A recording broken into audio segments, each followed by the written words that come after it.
Hey guys, what's up? It's Ripe again. In today's video, a Karen harasses a disabled veteran on an 8-hour flight. She rages because he got a better seat than her and she claims that he is not actually disabled. She then gets in big trouble. Here is what happened. Let's dive right into the stories. Has anybody else realized the irony of Karens constantly screaming about their freedom to do what they want, but also love going after veterans? I was on a flight a few weeks ago and came across a Karen that I was having serious problems with. It actually started before we even got on the plane and we were waiting in the gate area. Boarding has a certain way of doing things to keep it organized and fair, and one of those things is getting disabled passengers on the plane as one of the first groups. When we were called to get in line, Karen stopped me right away. I guess she thought she was doing the world a favor by stopping a guy that was not disabled from getting on the plane early. The thing is, and what I told her was, I actually was disabled and had all the paperwork for early seating. I told her I was in the right line and she just gave me the thing I get all the time, the full body look. The look that people give that says they cannot actually see a disability. When I was in the military I got hurt and the result ended up being rods and screws keeping my leg basically together. Because of this, I cannot really bend my knee, and once people see me walk, they realize their mistake. I guess for Karen, she either was not seeing me walk or thought I was faking it. I got on the plane though and figured that my issues with Karen were over. What were the odds of her getting seated near me, right? Well, actually, she was not seated anywhere near me as I saw the area around me fill up. I was in a seat that had extra legroom because again, I cannot bend my knee. I heard yelling near the back of the plane, and while I could not see it, I could tell by the voice that it was the Karen I dealt with before earlier. Then she was right in front of me again for round 2. The only difference was I did not have any escape from her possible. Karen, this seat. I wanna sit here instead of back there. There is no room and it smells like the bathrooms where you put me. This spot has plenty of space and this guy can just take my seat in the back of the plane. Before the stewardess could say anything, I decided to jump right in myself. I know they have to be polite no matter what, but I had no obligation to. Me, actually no, I won't be switching places with you or anybody else. You ordered your seat and knew exactly where it was before you got on the plane. It was not a surprise you just thought you could throw a fit and get a more expensive seat for free. I have zero tolerance for people like her and have no issues showing it. I did not have to raise my voice or anything though. I am able to get my point across and how serious I am with the tone and face alone. Karen, it is not fair that he gets to sit here when he broke the rules to board early. He should be punished and his seat taken away. Me, I'm disabled and if you took one more minute to get your head out of your own butt, you would have seen that. I physically cannot sit anywhere else, and even if I had to pay extra to get a seat to accommodate me, you can turn around and get back in your assigned seat now because I can guarantee no matter what you say won't result in you getting mine. This must have really pissed Karen off because her face got really red and I thought she was going to do something stupid, aka really cool, that could go viral. Sadly, she just kept talking, thinking that whatever she would say would help. Karen, I will have you know that unlike a bum who sits and collects disability checks, I actually help this country. I work and put money into the economy, money that without giving means that you would be homeless. I know people like you that try and scam the government, saying that you're disabled when really you're just lazy and want to sit on your ass all day. Why don't you try and tell me one thing that you have done for anybody? Me, just one? Well, it would be hard to pick between fighting overseas and getting my leg destroyed in the process, volunteering to help other veterans that are just coming back and don't know how to cope, or maybe also going across the country to help take care of my mother. And side note, I actually have a job and don't receive any disability, but that just never came up in my mini rant. Karen looked like she just sucked on a spicy lemon and the stewardess was telling her that she had to go back to her seat. If she had just turned around and walked, this whole story would have been over. Instead though, she decided to call me a fake cripple and spat right in my face. Luckily, masks are still needed on planes, at least where I was, and unluckily it missed that whole area and got me on the forehead. Now it was my turn to be angry because believe it or not, I was playing nice before. I told the stewardess that I wanted the air marshal on the flight alerted that I was pressing charges of assault against Karen. You might not think it, but technically spitting on somebody can be considered assault. It usually does not hold up as anything, so she would not go to jail, but that was not my real goal. The air marshal came and told her because of the problem and what she did, she was no longer able to take this flight. She was dragged out of the airplane and could not do anything about it. She mentioned before to somebody that she was going on vacation and now she was not going to be able to make this flight. I also know from looking at the flight information that she was not going to be able to get another one until the next day. This meant that anything she had planned was going to get screwed up, from her hotel reservation to any kind of tickets or passes that she bought for the first day. It might have not been the biggest case of revenge in the world, but sometimes you have to work with what you are given. I was not the only happy person in this situation, because keep in mind where we were. This was going to be an 8-hour plane ride and she already had painted a target on herself as being a problem. We were late for takeoff because of her and nobody was going to want to listen to a Karen complaining the entire time. Planes are uncomfortable enough as it is, nobody wants to deal with a fully grown woman throwing a fit and making it even more unpleasant. I got a few people around me thanking me for my service and even met another veteran across the aisle who I talked to for a while. Apparently the stewardess was given permission to give me my soda for free because of the trouble that the other passenger caused me.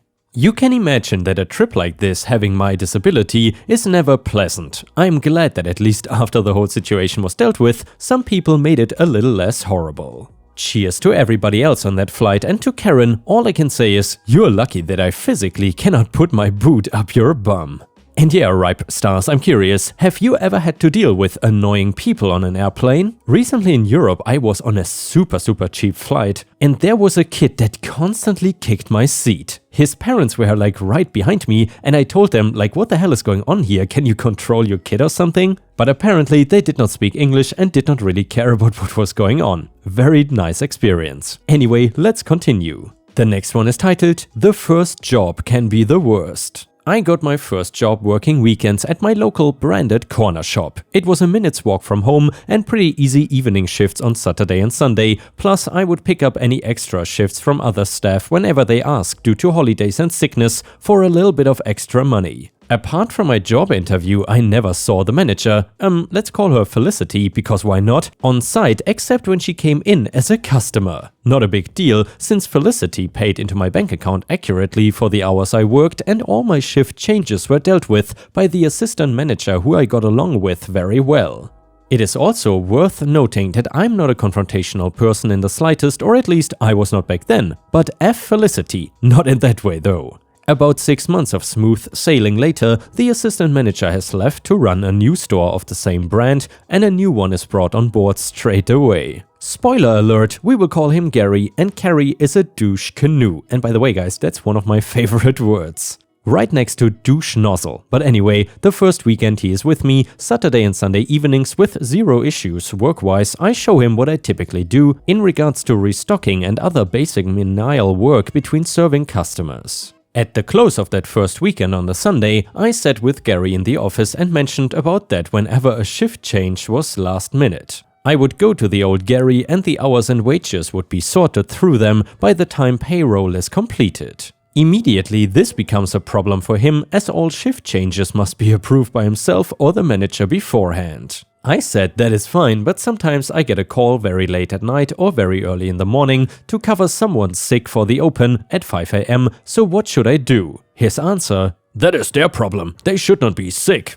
Amazing. The toxic attitude is not the problem, however. It is that this meeting took place on Sunday night after closing. Now, as a side note, I play golf and back then I was pretty decent for a 16-year-old. I had qualified through a local and then regional competition and was in the final of an amateur tournament to be held at St. Andrews on a Saturday and Sunday. This was happening a couple of weeks after the above, and so I had it booked off and approved long in advance. It was easily the biggest competition of my golfing career and a chance to go play at the home of golf on the old course. The next Saturday comes around, having not heard anything further regarding shifts, and upon heading in at my usual time, Gary is there and does not say a word to me in greeting and barely says a thing to me all shift. This is not an issue to me, I have already clocked him as a toxic F-knuckle, so kept my head down and did my job as usual. At closing he locks up but stays on the premises, which is a little out of the ordinary. But I think nothing of it and head home. The next day's shift is the very same, hardly a thing is said to me, and at closing he again sends me on my way but stays on site. As far as I am concerned, it is not my problem. Monday morning, however, turns out it very much is a problem. As I am getting ready for college, a knock at my door reveals 4 police officers, and after confirming that I am indeed me, and yes, I worked at that store last night, I am grabbed, placed in handcuffs and arrested for theft. Off to the NIC we go. After a few hours of being booked in, searched and left in a cell with no answers to any questions of what this theft supposedly is, I finally get asked if I know where Gary is. After mentioning that the last time I saw him was at the close of the shop the night before, when he stayed on site, I am told I was seen on CCTV by Felicity taking money, what happened to be the entire week's cash takings from the office safe along with Gary, and then leaving. This ends up being a fairly circular thing, with me stating I was not in the office at any point last night since I have no need to go in at any point with a manager on shift, and no, I don't know where Gary was, nor do I know how much money has been taken, or that I have taken anything myself. I have access to the office, keypad entry, but no safe key, only Gary and Felicity had those. For clarification, the safe allowed you to drop money in, but required a key for access, and on the opens the tills along with enough money in small change were left out of the safe for whomever was in. I end up back in a cell for a time. Once the door reopens in the afternoon, I am very swiftly told that I had been mistakenly identified at the CCTV and then released. In as much as there was only one person seen on camera, and it clearly isn't me. They then apologized as they had acted on the information from Felicity that morning before being able to obtain the footage for themselves. So yeah, at least I got a ride home and a day off, I suppose. By this point, my mom had been informed of what happened and left work herself, and after a polite sit down with the 2 officers over a cuppa, as the story was cleared up, read as her 5'2" and size 6 frame looked ready to tear the 6-foot step vest wearing officers apart from the ankles up, we are pretty much left laughing in disbelief at the whole situation. By this point, I am just more relieved than anything. Once the officers have gone, we pretty much follow them out the door and walk straight to the shop as they informed us Felicity is on site, along with another officer looking through all the CCTV they have of Gary. So we head through to the back, like I said above, non-confrontational. I was pissed off for certain, but I was not in trouble anymore, so why bother getting any angrier? Felicity immediately apologized to me over what happened, I think a little under protest under the eyes of the officer, and maybe my mother standing there with a face like thunder. The apology came in the crappy form of, "Sorry what happened to you, but," excuse in that she had the wrong CCTV file loaded up. She then goes that one bit further and states that since they were now down on staff for the weekend, I would have to have my holiday this coming weekend cancelled. Both me and my mom, also a golfer, laughed out loud, genuinely thinking it was a joke. But nope, dead serious, she comes out with the whole, "Well, you can work it or look for a new job" phrase. I just smiled, thanked her for the opportunity, but that she can F right off. I turned around and had to gently shove my growingly apologetic and lightly frothing at the mouth mother outside. As for the revenge part, it's pretty simple unfortunately. I got in touch with the area manager after the weekend. I was ready to just leave it, but at my mother's insistence I was to tell the higher-ups. They had heard about what had happened, but had not been told the part of my wrongful arrest or my reason for quitting. After all, I was a part-timer, just a little cock in a little industry, and having never worked a shift with Felicity even once, she and I had no working relationship. The area manager actually had the decency of coming to meet me in person a few weeks later at a coffee shop in the city to talk about my experience and ask if I wanted to take my constructive dismissal to a tribunal. I declined as I had already gotten a new job, and jokingly all I was really worried about at the time was picking up Steel Battalion, which had just released from the game store 2 doors down before they sold out. They laughed and then went on to inform me that after a very short and very easy investigation, had found Felicity to have been very neglectful in both how she handled the theft and myself. But also that she had put herself down as being on shift every weekend at the same time as me to make up for her hours. She was fired immediately and was trying to take it to a tribunal in an attempt to protect herself. I wrote a statement there and then in that coffee shop highlighting all of the above issues. The area manager left to take a phone call and came back with the big-ass box containing Steel Battalion and its massive HOTAS. I still think that was a fair exchange and I still got the controller. The police updated me that Gary was caught 200 miles away a couple of months later trying to buy drugs from an undercover cop. Only a small fraction of the money was recovered and he was already well known to the police up there. He had only been out of prison for a few weeks before starting at the shop. The staff told me the company took Felicity to court and she was ordered to repay the missing amount due to negligence. It's probably worth mentioning that cash was very much of the main way of paying back then. I don't know the amount owed, but it was certainly several thousands of pounds.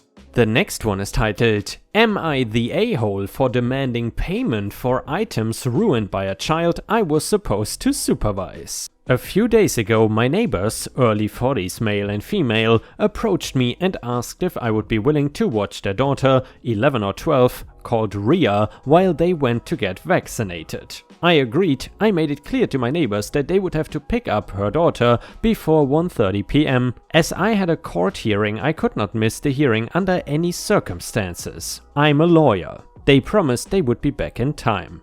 At around 1:30 p.m. they informed me that they would be late. It was too late to make any alternate agreements, so I fixed Ria a quick lunch and told her to watch TV on Netflix, child mode enabled, so I finished up my hearing by around 3 and came out to see Ria. I found her in my bedroom trying on my heels, lipstick and other courtroom gear such as a black blazer and robe. The lipsticks were broken, the white shirts were stained and the heels were scuffed. I don't know how that girl managed to cause so much damage in the first place. I was angry, but I did not see it fit to reprimand her. Ria's parents finally showed up around 3:30 p.m. and took her home. I asked to have a word with any of them. Her father stayed back and I told him about the items she ruined and that I expected him to repay the amount for cleaning/replacement after I showed them the receipts. I expected him to apologize, but instead he blew up at me and accused me of leaving his young daughter alone and claimed that anything could have happened to her. He even threatened to file a case against me. I was taken aback. Firstly, I would not have left her unsupervised if him and his wife would have returned on time. Secondly, I don't feel that 11 is an age where she is in danger if I left her alone. I told him to try his luck in court and stated that if he doesn't agree, I would send them a demand notice for the aforementioned costs. Him and his wife have gotten the Residents Association involved, and while some of them are on my side, others are saying that I'm an a-hole for using the lawyer card over something so tiny. The total cost of items ruined is well over 10,000 rupees. And that, by the way, is around $135. So Reddit, am I the a-hole? And yeah, Ripe Stars, I would love to hear from you. Do you think that OP is the a-hole in the situation or not? Please let us know what you think in the comments. Anyway, edit, I'm sorry I left out this crucial detail. I never actually left my home. I was attending the hearing virtually and was in a different room in the same house. The door was closed but unlocked. I told Ria she could enter or call out my name if she needed anything. Update: this morning Ria's mother came to see me. She apologized for her daughter and her husband and said that they were late because Ria's father thought it would be a good idea to not complete the mandatory registration for a vaccine and simply tried to walk into a center. She was terrified at the idea of going to court and said she would try to get her husband to pay. She is a housewife, no independent income. I told her not to worry, I won't take the cost of the items and I would not send any notice. I also would not be watching their child again though. She understood and apologized once more. She bought some delicious food as well for me. She admitted that her husband spoils their daughter and she is also concerned, but she is silenced by her husband. A user in the comments said, not the a-hole. At 11 I was babysitting for brief times and earned money buzzing tables. I don't understand this child behaving like a toddler, but perhaps she is delayed or poorly parented. While it may not be great to leave such a kid alone, you set an expectation about your availability. The parents knew you were only available until 1:30, they are the ones who left their kid without adult supervision for 1.5 hours. Another user in the comments said, not the a-hole, first off, you made it clear to your neighbors that their daughter needed to be picked up by 1:30 because you had to work and they were 2 hours late. Next, the girl is 11. Age 11 is plenty old enough to know that you don't enter rooms without permission and you stay out of other people's stuff if you don't have permission to use it. I am bored is not an excuse for causing property damage, so no, you are not the a-hole. However, I doubt that the parents are actually going to pay for your things. It sounds like behavior like this is common for their daughter and they just dismiss it.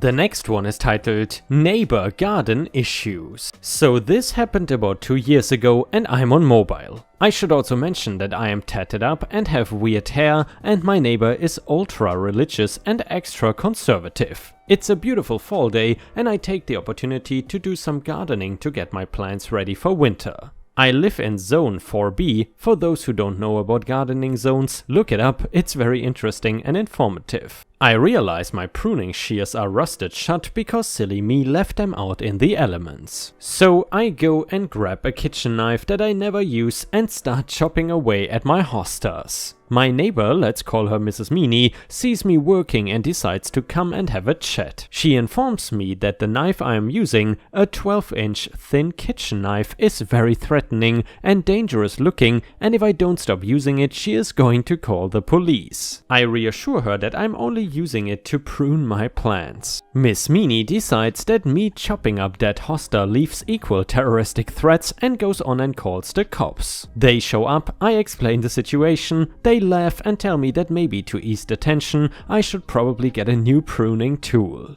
Enter Malicious Compliance. I go to the local hardware store and in the garden center find the biggest and baddest machete they can legally sell. It is 24 inches long and about 5 inches tall. Don't hate on my crappy measurement description, just envision a huge machete. I leave feeling confident that I won't anger anyone anymore. So I start chopping away with my new garden friend and Miss Meanie is appalled at what she is seeing. A massacre of dead growth and tree limbs lay at my feet. She yells from her window in a scared voice, "You're going to jail!" before she calls the cops. Again, the cops show up and the same officer arrives laughing even harder than before. He says I am technically using a garden tool and no threat can be found. She moved out shortly after and now I can use my baby, I call her Machete, whenever I need and don't have to deal with the cops. Edit, the neighbor in question was in her late 50s and I don't believe her behavior was due to mental illness. And by the way, I am in the US. I used to do her mowing and snowblowing for free until she demanded that I do more gardening also for free. When I quoted her a price, she was outraged and insulted me, and that was that. The cops did try to talk to her, but she refused to answer the door. She calls the cops on people all the time, so they kind of know her.